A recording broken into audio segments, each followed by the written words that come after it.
네. 디모데후서 2장 9절에서 사도 바울은 이렇게 고백하고 있습니다. 복음으로 말미암아 내가 재림과 같이 매인 데까지 고난을 받았으나 하나님의 말씀은 매이지 아니하니라. 디모데후서 2장 9절은 복음 전도 현장에서 겪었던 체험을 토대로 복음을 전파해야 하는 바울 자신과 또 전파되어야만 할 그 복음, 이 두 가지를 서로 대조하면서 언급하고 있습니다. 먼저 사도 바울은 복음 전파의 과정에서 복음을 전파해야 할 자신은 죄인과 같이 매여서 꼼짝할 수 없음을 피력하고 있습니다. 그렇다면 하나님의 말씀도 더 이상 전파되지 못하고 꼼짝없이 매여 있을 수밖에 없을 것입니다. 하지만 그런 상식적인 추측과는 달리 하나님의 말씀은 세상의 어떤 상황이나 어떤 자신의 처지와도 전혀 상관이 없이 매이지 않고 지속적으로 전파되었다는 것입니다. 이를 통해서 사도 바울은 무엇을 전달하고자 한 것일까요? 그것은 하나님의 말씀은 그 자체로 전파하는 능력이 있다는 것입니다. 그러기에 말씀의 성취는 전 구속사를 주관하시는 하나님의 섭리대로 된다는 것입니다. 이를 통해 보면 하나님 사신 일은 어떤 사람의 어떤 능력이나 또는 어떤 방법이나 그런 것에 의존되어 있지 않고 철저하게 성령께서 주장하시는 성령님의 역사에 따라서 되어진다는 사실을 알 수 있습니다. 말하자면 주님의 일은 형편과 처지가 아무리 복잡해도 결국에는 하나님의 뜻대로 기결된다는 것입니다. 저는 이런 점들을 우리 교회의 선교적 사역을 감당하면서 이렇게 많이 실감하게 됩니다. 매주마다 많은 일들이 벌어지고 있습니다. 어떤 때는 그런 생각이 듭니다. 어떻게 모든 물줄기가 이렇게 강으로 모여든 것처럼 모든 선교적인 모든 것들이 지금 우리에게 모여들고 있음을 느끼게 됩니다. 그래서 정작 우리와 우리의 형편들을 이렇게 들여다보면은 무엇 하나 제대로 감당할 수 있는 것이 아무것도 없다는 거예요. 그리고 장래를 생각하면 또 아무런 대책이 없는데 현실적으로 어떤 방안도 없는데 일이 그렇게 되어지고 있습니다. 제가 결정할 사항도 아니고 어떻게 할 수 있는 사항도 아닌데 뭔가 우리가 꼬여가는 같은 느낌. 그런데 뭔가 되어지고 있습니다. 아마 바울 사도도 이것을 느끼고 이것을 언급하지 않았나 싶습니다. 실제로 사도행전 14장 1절 2절에서는 그러한 신뢰를 살펴볼 수가 있습니다. 사도행전 14장 1절 2절 말씀 같이 읽겠습니다. 이에 이고니에서 두 사도가 함께 유대인의 해당에 들어가 말하니 유대와 헬라의 허다한 무리가 믿더라. 그러나 순종하지 아니하는 유대인들이 이방인들의 마음을 선동하여 형제들에게 악감을 품게 하거늘. 가만 보면 사람의 생각과 달리 하나님께서 하신 일은 참 역설적인 경우가 많습니다. 복음을 널리 잘 전파하도록 하시려면 우선 복음 전파를 방해하는 세력들을 좀 모두 박멸해 주시고 또 필요한 경비를 몽땅 채워주시면 얼마나 좋겠습니까?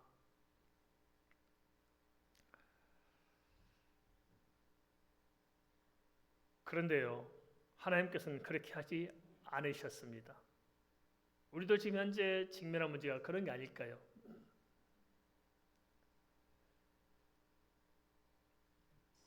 어느 곳에 가든지 바울에게도 핍박자들이 있었고 바울 경우도 앞날을 이렇게 생각해 볼 때 무슨 대책, 내 손에 쥐고 내 마음대로 할 수 있는 대책이 아무것도 없었습니다. 그리고 현실적으로는 수많은 고난과 맞닥뜨려야 했습니다. 게다가 바울 사도 자신의 경우는 건강조차도 최소한의 건강조차도 이렇게 자신할 수 없을 정도로 참 연약했습니다. 그런 상황에서, 그런 형편 속에서 어떻게 하나님의 말씀은 매이지 않고 전파될 수 있었을까요? 우리가 알아야 할 것이 있습니다. 그 뭐냐? 아무리 우리의 형편과 우리의 상황이 열악해 보인다 할지라도 하나님의 사명, 하나님의 말씀, 하나님께서 행하신 일은 그 무엇에도 얽매이지 않는다는 것입니다.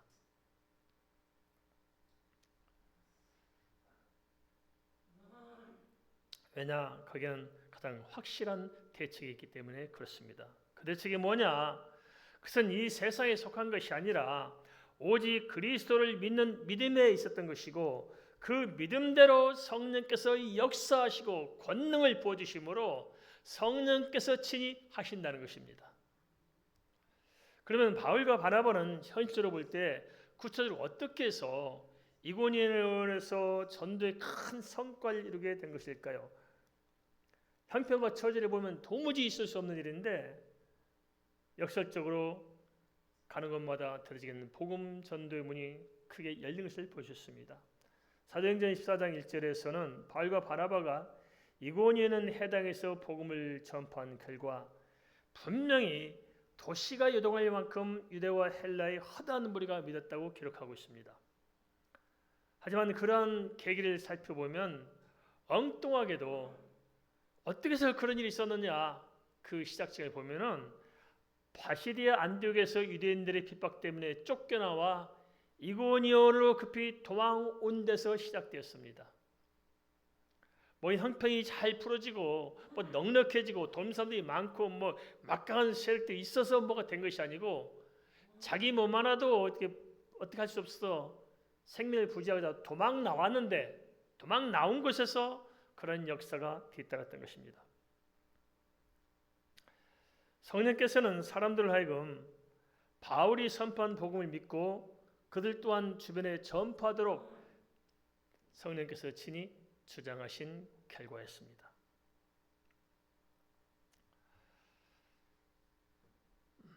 바울과 바나바는 쫓겨다녀야 했기에 차분하게 말씀을 전파할 수 있는 여유도 드물었을 것이고 또 말씀을 전하는 사람들을 충분하게 양육할 수 있는 여건도 되지 못했을 것입니다. 그렇지만 전도행의 모든 것은 성령께서 계획하신 그대로 완벽하게 성취가 되었습니다. 핍박이 있다고 형편이 안 된다고 아무것도 할 수 없는 것이 아니었습니다. 오히려 아무런 대책이 없었을 때, 그래서 나는 철저히 무능력해서 어떻게 할 수도 없다고 생각할 그때에 주님께서는 친히 능력으로 역사하셨던 것입니다. 우리네 인생도 이와 같지 않을까요? 내가 아무것도 할 수 없다고 할 때, 내가 정말 철저히 무기력하다고 생각할 때, 나로서는 어찌할 수 없다고 생각할 때 하나님께서는 그 자리에서 새로운 문을 여신 것입니다. 주님께서 함께 하시면 그래서 핍박조차 선교의 사역을 막아서는 암초가 아니라 오히려 선교의 지역을 넓히도록 하는 변수로 작용하게 되었습니다. 그러면 성령께서는 바울과 바나바로 하여금 직면한 현실의 상황들을 구체적으로 어떻게 타개하도록 하신 것일까요? 하나님께서 우리에게 역사하시고 권능을 보신다는데 도대체 그것이 우리 현실과 무슨 관계가 있고 어떻게 우리 현실 속에서 그것이 나타나느냐 하는 것입니다.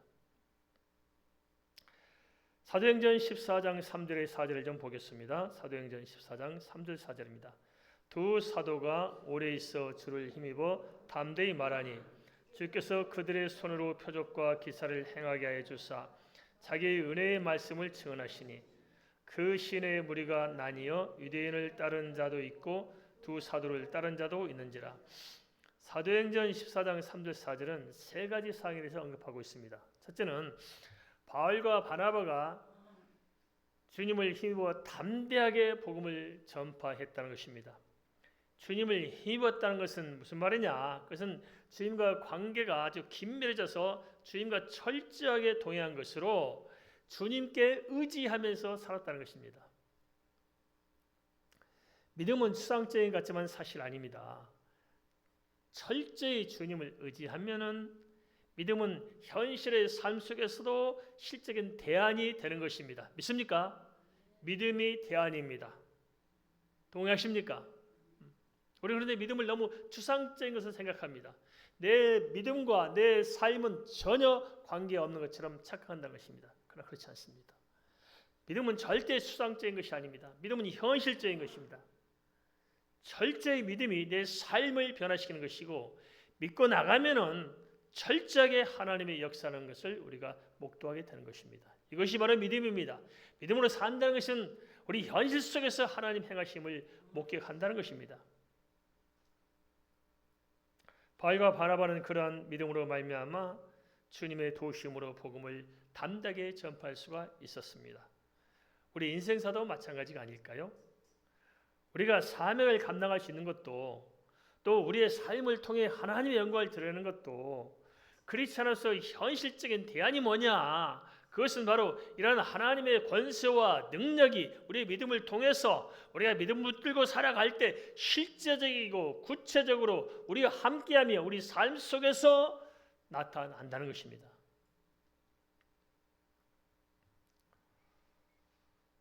믿음으로 주님을 붙들고 살면 주님께서 계획하신 그대로 분명 우리를 최선의 길로 인도해 가실 것입니다.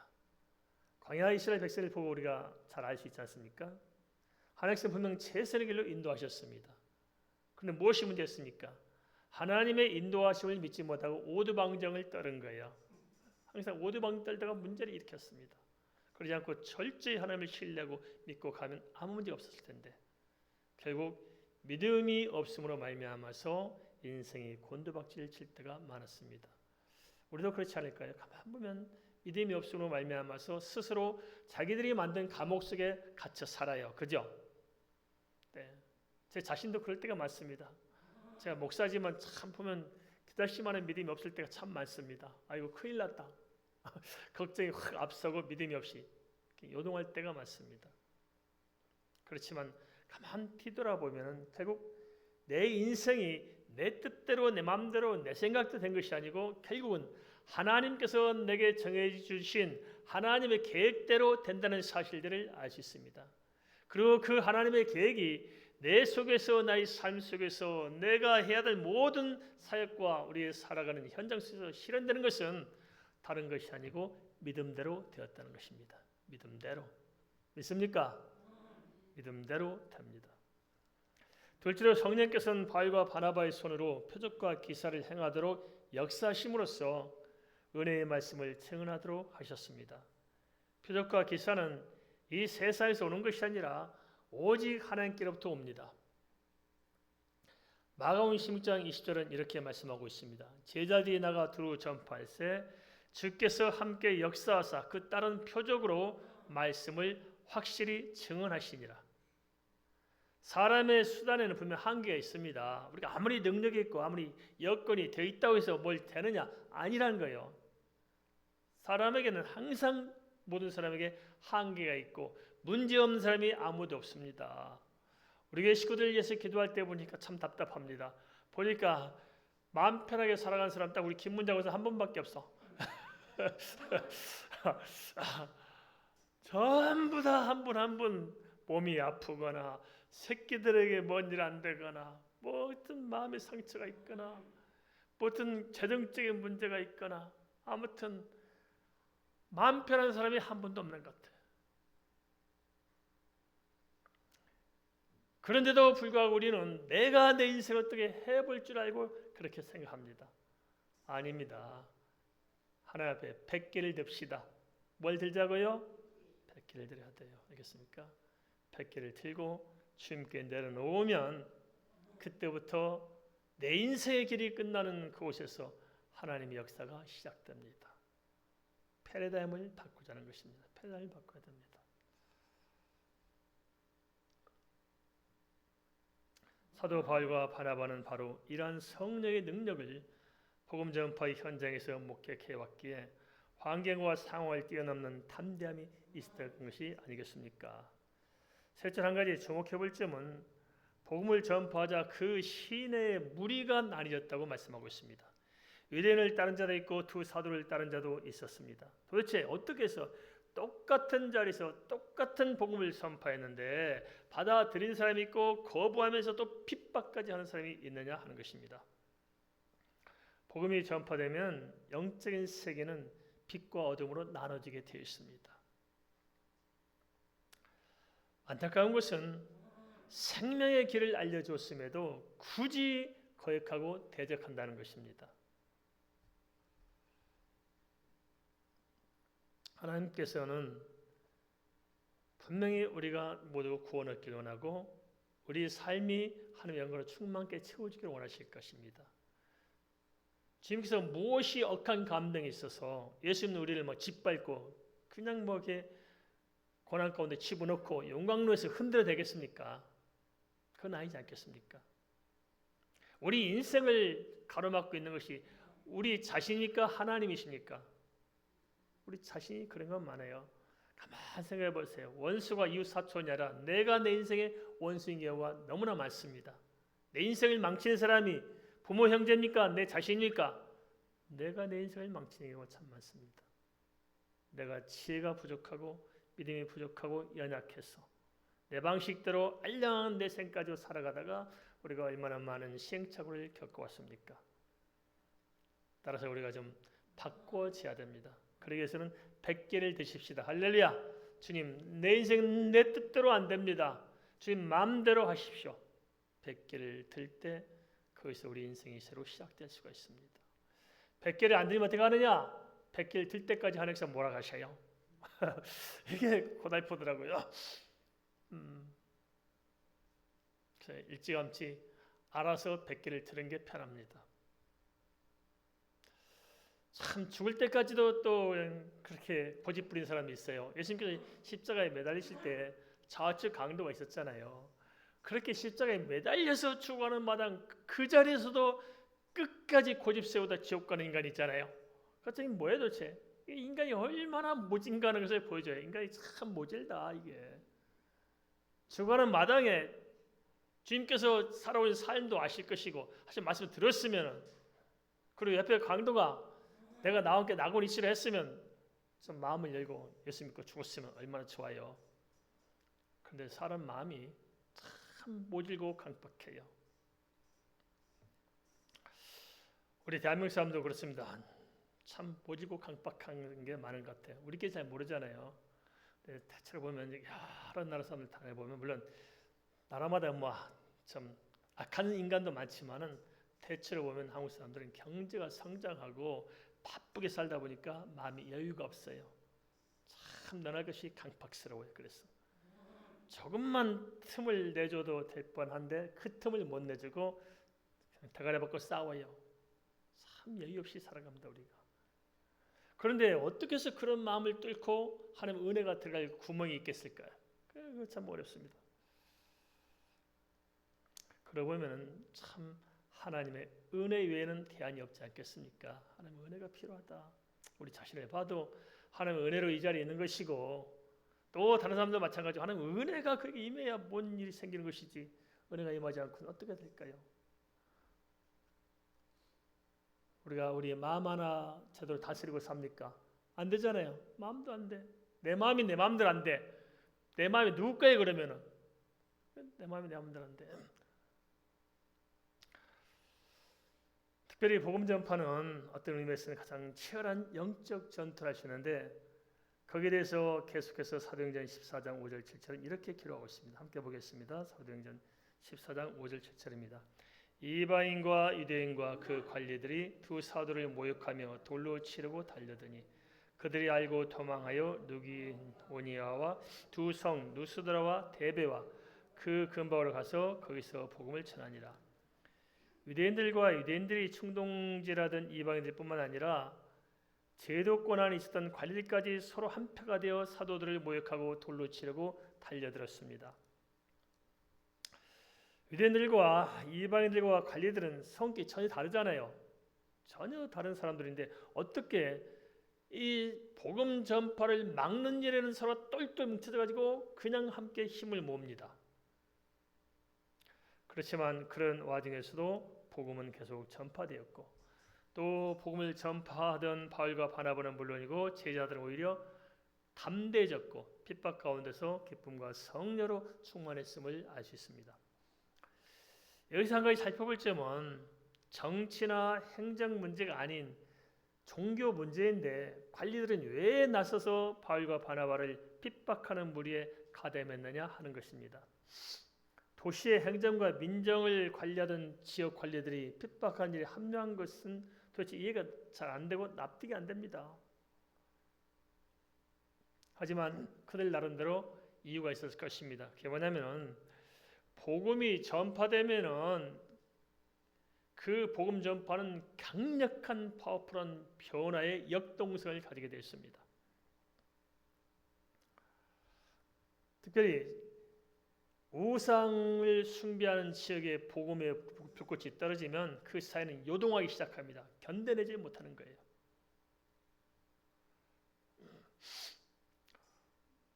우리가 실례를 들자면 그렇습니다. 한 목사님 어린 시절에 그 친구가 무당 아들이었답니다. 친구가. 그래서 무당 구다른 데 같이 가봤대요. 그런데 이분은 어렸을 때 예수 믿었는데 무당 친구 어머니가 절대 그 친구는 자기 집에 못 오게 한다는 거예요. 왜냐니까 자기가 가면은 무당이 굿하다 말고 굿이 안 돼가지고 그러다 오지 말라고 그런다는 거예요. 그러니까 그런 사람들에게 복음을 전하면 얼마나 발악을 하겠어요. 무당에게 예수 믿으라면 발악을 해요.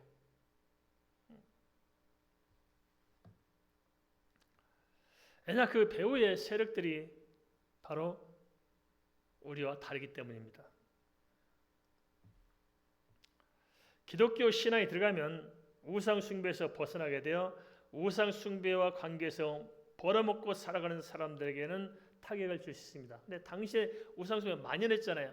그래서 우리 식당 하듯이 우상 숭배하는 때 많이 팔고 하는데 그 우상 숭배하는 사람들이 예수 믿고 돌아서면은 장사가 되겠어요, 안 되겠어요? 안 돼. 장사가 안 되면 세금이 거치겠어요, 안 거치겠어요? 안 거치게 돼. 그러니까 별 수 없이 관리들이 거기에 개입하게 돼 있다는 것입니다. 또한 복음이 들어가면 전통적인 가치관과 문화에도 변화를 주게 돼서 혼란을 야기할 수 있을 것입니다. 이런 문제는 우리도 잘 겪습니다. 예수 믿고 우상을 숭배하지 않기로 작정하는 순간 문제가 심각해져요. 그렇죠? 우리 특별히 한국 사람들은 무슨 문제 생깁니까? 제사 문제. 이게 집안에 일이 있을 때마다 얼마나 복잡한지 말할 수 없습니다. 이게. 명절이 아니에요. 그리고 장례식 할 때 특별히 참 복잡하더라고요. 얼마나 하여튼 따지고 덤벼드는지 말할 수가 없어요. 얼마나 복잡한 게 많은지 말할 수 없습니다. 그런 예수 믿고 나면은 혼선을 줄 수 있잖아요. 그러니까 대적할 수밖에 없을 것입니다. 그런 측면에 보면 정말 복음 붙들고 살아가는 사람들은 그런 사람들에게서는 귀찮은 존재고 정말 혼란을 주는 위험 인물일 수도 있을 것입니다. 그런가 하면 또 하나 있습니다. 이 강력한 세력을 가진 사람들이 예수 믿는 것을 별로 좋아하지 않아요. 왜 그러지 않습니까? 물론 종교를 이용해서 기득권을 차지하려고도 하지만 궁극적으로는 진짜 복음은 받아들이기 싫어해요. 종교는 좋아하지만 복음은 싫어해요. 종교는 자기들 마음대로 할 수 있잖아요. 서로 타협하고. 복음은 절대 타협 안 됩니다. 어떻게 바알과 예수님을 함께 섬길 수 있겠습니까? 안 되는 거예요. 그러니까 싫어하죠.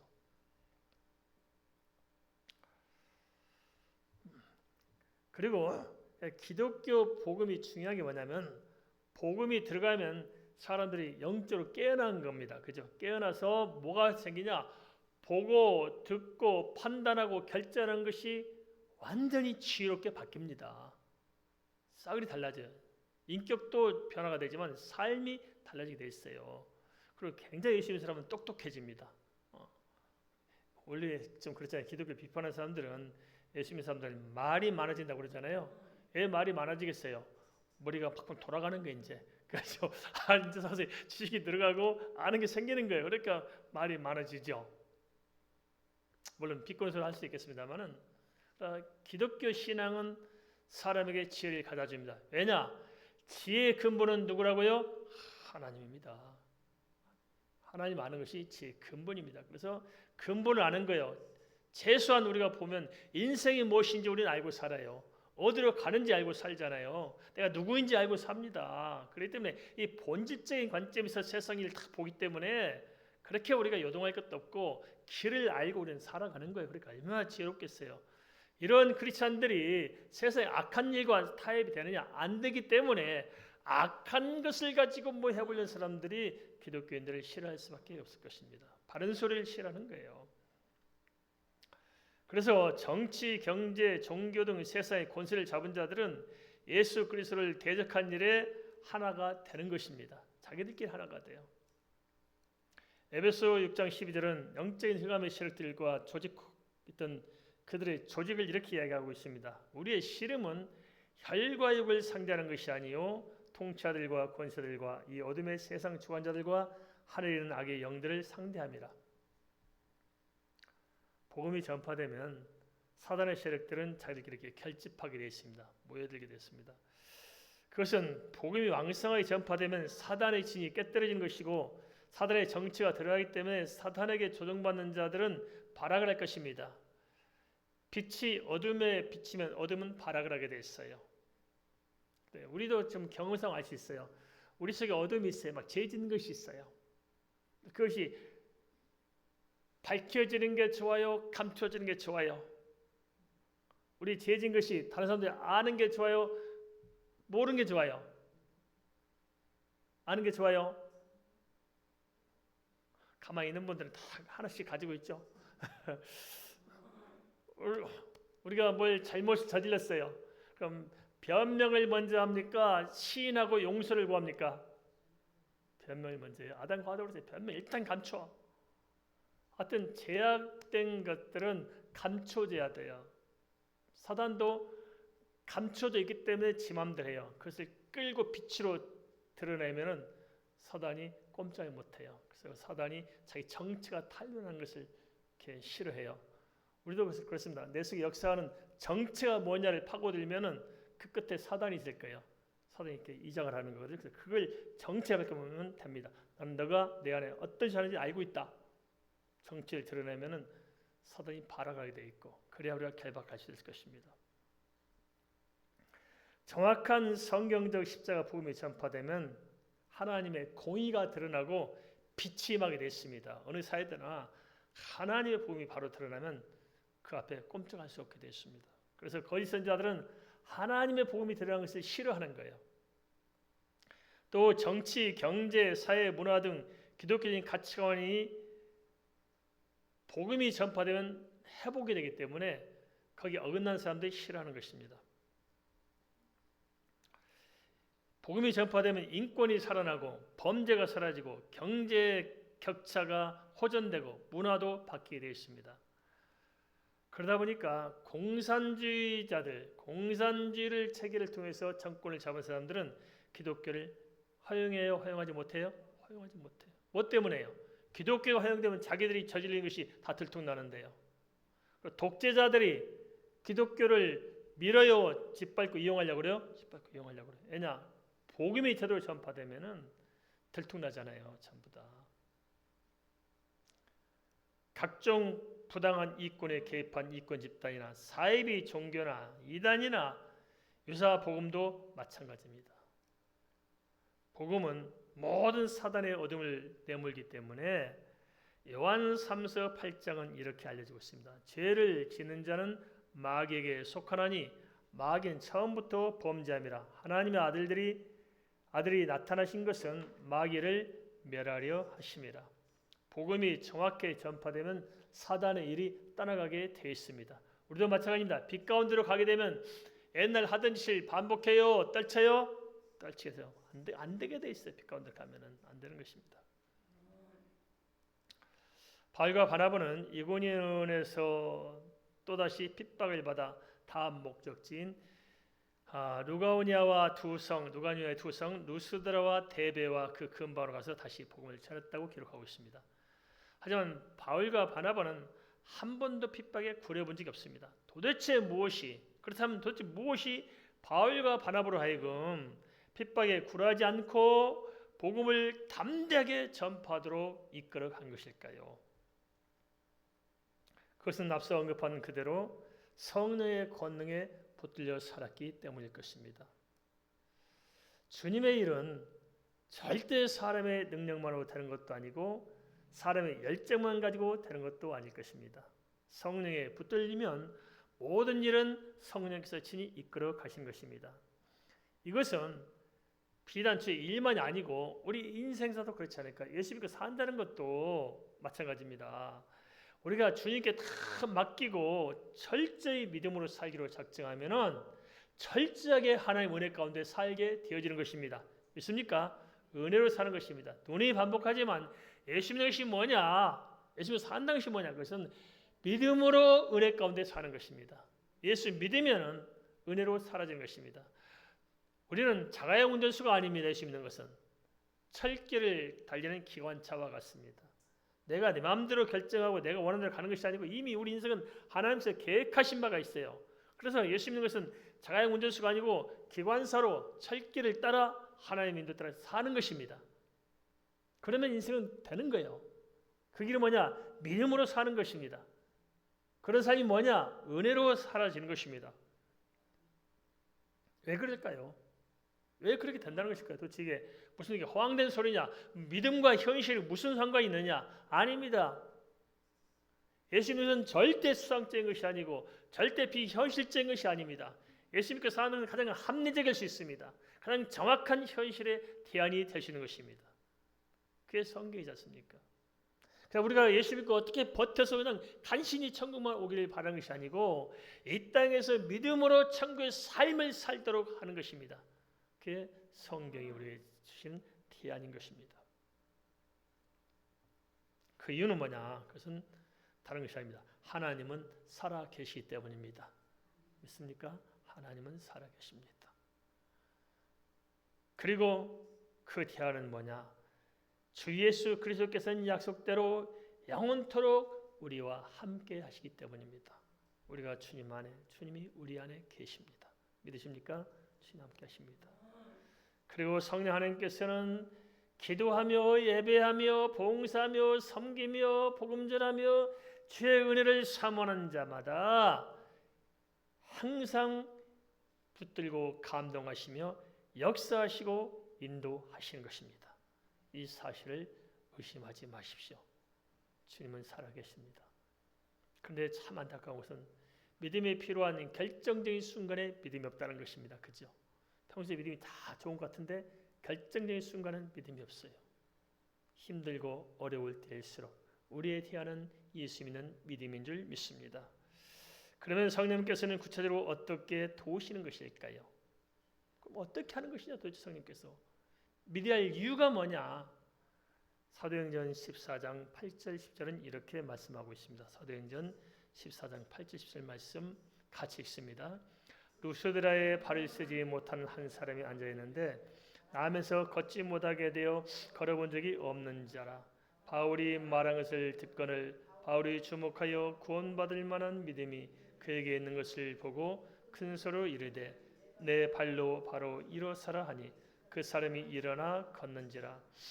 루스드라에 도착하자 성령님께서는 나면서부터 걷지 못했던 한 사람을 만나게 하셨습니다. 보면 참 답답하지 않아요? 가만 보면 답답합니다. 좀 루스드라에 그렇게 쫓겨와서 도착했으면은 좀 만나게 하려면 좀 돈 많은 사람을 좀 만나게 하든지 그 지역사회 유력한 사람을 만나게 해서 바울을 돕게 해야 되지. 자기 앞도 못 가리는 주식에 나면서 안진뱅이를 바울 사도에게 무슨 도움이 될까요? 그죠? 정말 아무 도움이 안 되고 짐 같은 사람을 딱 갖다 붙였으니 얼마나 겉으로는 한심하고 답답하겠어요. 그런데 과연 그랬을까요? 아니었어요. 바울을 통해서 사도행전 3장에서 베드로가 성전 비문에 안진뱅이를 일으킨 것과 똑같은 이적을 나타내셨습니다. 바울이 큰 소리로 내 발로 바로 일어서 걸으라 하자 걸어난 역사가 있었던 것입니다. 성령 안에서 믿음으로 선포하면 그 믿음대로 그대로 역사하는 권능을 나타내 주심으로 실제적으로 성령의 역사를 우리 삶 가운데 함께하고 대안이 되었던 것입니다. 이러한 자유된 권세가 이미 우리에게 주어져 있음을 믿으시기 바랍니다. 믿습니까? 자녀된 권세가 있다는 것입니다. 자녀된 권세. 그 권세를 사용해야 되는데 사용하지 않아요. 예수 이름으로 선포하면 역사가 있을 텐데 전혀 선포하지 않고 예수의 이름의 권세를 전혀 사용하지 않아요. 어느 한 목사님이 목회 너무 어려워서 기도원에 기도하러 갔다 합니다. 40일 작정하고 금식 기도를 하게 되는데 39일째 하다가 견디다 못해가지고 도망가다가 붙들렸답니다. 제가 그 기도 원장님한테 들었어요. 도망가다 붙들렸다는 거예요. 정문에서 택시 잡아 타려고 쭈그리고 앉아있는 것을 딱 그 원장이 보고 쫓아가서 끌고 왔다는 것입니다. 그리고 못 도망가도록 그 기도원 방 안에 화장실 있잖아요. 놓고 물만 갖다 집어넣어주고 밖에서 문을 걸어 잠갔대요. 못 도망가게. 참 그 양반도 보통이 아니죠. 그래서 하루 세우라고 당시 30일까지 했는데 하루를 못 채우냐 그래서 그냥 집어넣고 못 도망가게 바등바등해도 소용없이 그냥 걸어놓고 그냥 내버려뒀다는 거예요. 근데 그 밤에 기적이 일어났다는 거예요. 이 목사님이 그냥 갑자기 방 안이 하늘이 다 열리더라는 거예요. 지붕이 다 사라지고 아무것도 없이 하늘이 쫙 열리더니 주님께서 딱 열쇠를 들고 딱 주시더라는 거예요. 주면서 열쇠 꼬려매겠는데 그 하나를 주시더라고요. 하나를 주면서 이걸 너희 준다 해서 그 열쇠를 받았다는 거예요. 그러고 나서 돌아갔는데 그때부터 교회가 변화가 시작되고 풍요문이 열렸다는 거예요. 그 열쇠, 그 믿음의 열쇠를 받은 거예요. 주님께서 저한테 이거 좀 주시지. 저는 40일 금식기도 못해서 그러나 21일 금식기도 하고 다들 죽을 고생을 했습니다. 하여튼 못하겠대. 20일을 정말 20일 동안 금식하면서 했던 거는 다른 거 없어요. 먹고 싶은 거 기록한 것밖에 없는 것 같아요. 그때 한 가지 깨달았습니다. 이 세상에 제일 맛있는 게 뭐냐? 샘표 간장 한 방울. 그거 찍었을 때 입에 넣었을 때 정말 환상적이더라고. 환상적이야 참. 새끼들 이렇게 반찬 갖다 하잖아요. 한 3일만 굶겨서 놓으면 다음 주 새끼들 신랑들이 막 반찬 좀 하십니까? 한 열흘만 금식해 보세요. 찍질 않을 거예요. 우리에게는 자녀된 권세가 있습니다. 알겠습니까? 이미 우리에게 주셨는데 우리가 깨닫지 못함으로 우리가 흑암에 짓눌리고 내가 내 자신의 울타리가 되고 내가 나를 짓밟고 허덕이면서 근심, 걱정, 불안, 초조 또 상처한 마음으로 우리가 허덕이면서 살고 있지 않습니까? 괜찮습니다. 알겠습니까? 우리가 자유로운 권세를 사용할 수 있고 그것을 믿고 있다면 이 세상이 우리를 어떻게 하지 못할 줄 압니다. 알겠습니까? 이 세상이 우리를 어찌할 수 없을 것입니다.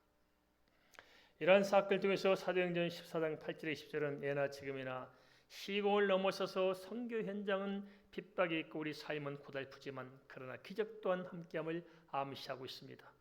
선포하는 복음 그 자체도 능력이 있지만 복음을 선포하면 성령께서 역사하신 것입니다. 우리가 자유된 권세를 사용하면 내 힘과 내 능력이 아니라 그 약속의 언약대로 성령께서 역사하신 것입니다. 믿습니까? 자유된 권세를 사용하시기 바랍니다.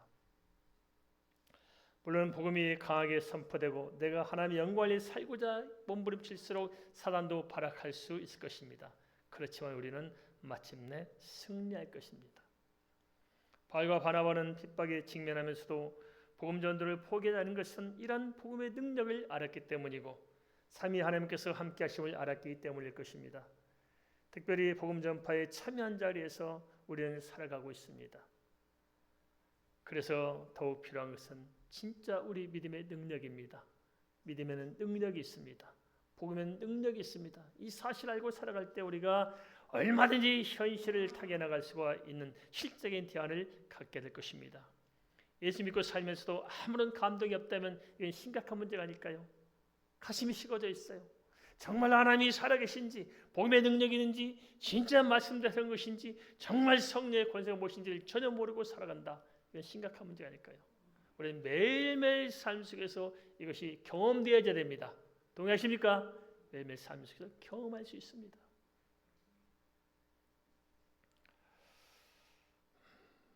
긴박한 상황에서 절박하게 주님을 찾아본 사람들은 주의 능력이 무엇인가를 어렴풋이나마 알 수 있을 것입니다.